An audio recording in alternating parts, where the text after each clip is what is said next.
ऐशो आराम करने के लिए नहीं, मजे मारने के लिए नहीं भेजा है। मैंने तुम्हें अच्छे काम करने के लिए भेजा है, आपको गरीबों की मदद करने के लिए भेजा है।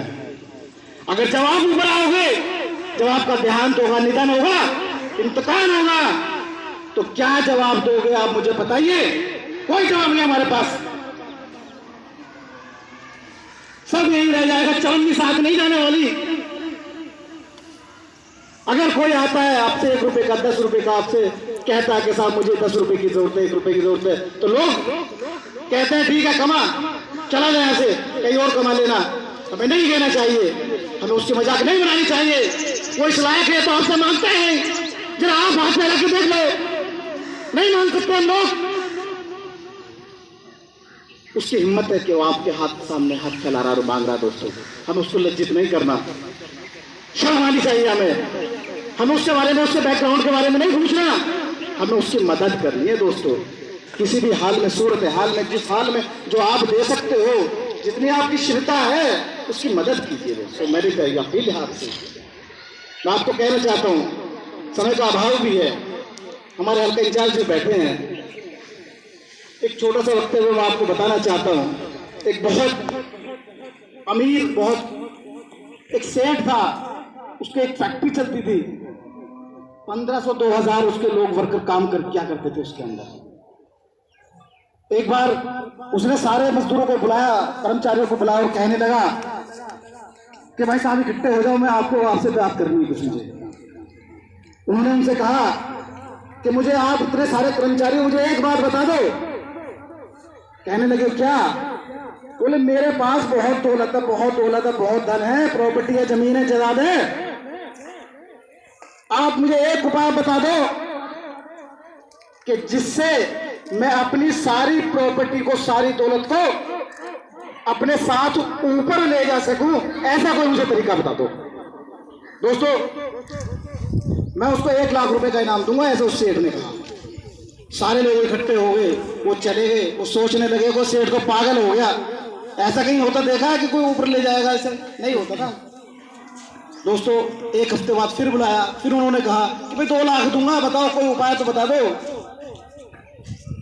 फिर टाइम दे दे 1 हफ्ते का, फिर टाइम दे दे 1 हफ्ते का। बोले 7 लाख दूंगा, ऐसे करके 7-8 लाख पे आ गए। 7-8 लाख रुपए दूंगा यदि कोई बता दे कि ये माल कैसे ऊपर जाएगा, वो मुझे कोई उपाय बता दे, कोई विद्या बता दे। अब सब लोग कहने लगे कि सेठ पागल हो गया, इसका टाइम आ गया। चर्चा आम हो गई, सब लोग ये सुन लगे, सब लोग जानने लगे कि भाई सेठ ने इस तरह से एक पैगाम निकाला है कि कोई ये इस तरह से कोई बता दे कि ये सारा माल कैसे जाएगा, तो मैं उसको इतने पैसे दूंगा। दोस्तों, इसी बीच एक साधु संत वहां से गुजरे, उनको पता लगा कि सेठ ने इस तरह से कहा है, तो मिल लो अगर आप कुछ बता सको। संत गए सेठ जी के पास, उन संत साहब ने कहा कि मैं बता सकता हूं कि ये माल कैसे ऊपर जाएगा। सेठ ने कहा कि आप बहुत बढ़िया आदमी हो, आप बताओगे तो ठीक है, बैठ जाओ, आराम करो, खाओ पियो, और उसके बाद मुझे आप बताना। फिर पूरा दिन उन्होंने रेस्ट किया। रेस्ट करने के बाद जैसे ही आराम मिला, उनको शाम को सेठ ने बुलाया कि बुला लो, जरा बताएंगे हमें क्या उपाय है उनके पास में। वो संत सेठ जी के पास आए और बोले कि सेठ जी, मेरी बातों का उत्तर दे देना जो मैं आपसे पूछूं। बोले पूछिए। बोले आप मुझे बताइए कि आप अमेरिका गए? बोले गया।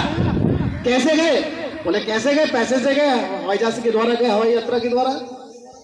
क्या क्या हुआ? बोले होना कुछ नहीं, केवल हमने भारत की करेंसी को अमेरिका की करेंसी में कन्वर्ट किया और वहां पहुंच गए, वहां घूमे। बोले अच्छा, आप ब्रिटेन गए? बोले ब्रिटेन भी गए, ब्रिटेन में भी हमने यही किया कि भारत की करेंसी को वहां चेंज किया और फिर वहां घूमे। बोले सऊदी गए? वो सऊदी भी गए। इस तरीके से उन्होंने तमाम देशों की बातें बताई और कहा, तो सेठ जी आप चिंता ना करो, आपकी धन दौलत भी ऊपर चली जाएगी। बोले तो उपाय बता दो। बोले उपाय यही है कि आप अच्छे काम करो, अच्छे कर्म करो, आपकी करेंसी ऊपर चेंज पुण्य के रूप में हो जाएगी, चिंता ना करना। दोस्तों, इस कहानी का सार बहुत लंबा है, ये आपको समझना पड़ेगा। ये सारी धन दौलत हमें पुण्य के रूप में ऊपर मिल जाएगी। दोस्तों, ये सारी करेंसी चेंज होने वाली है, ये समझना होगा।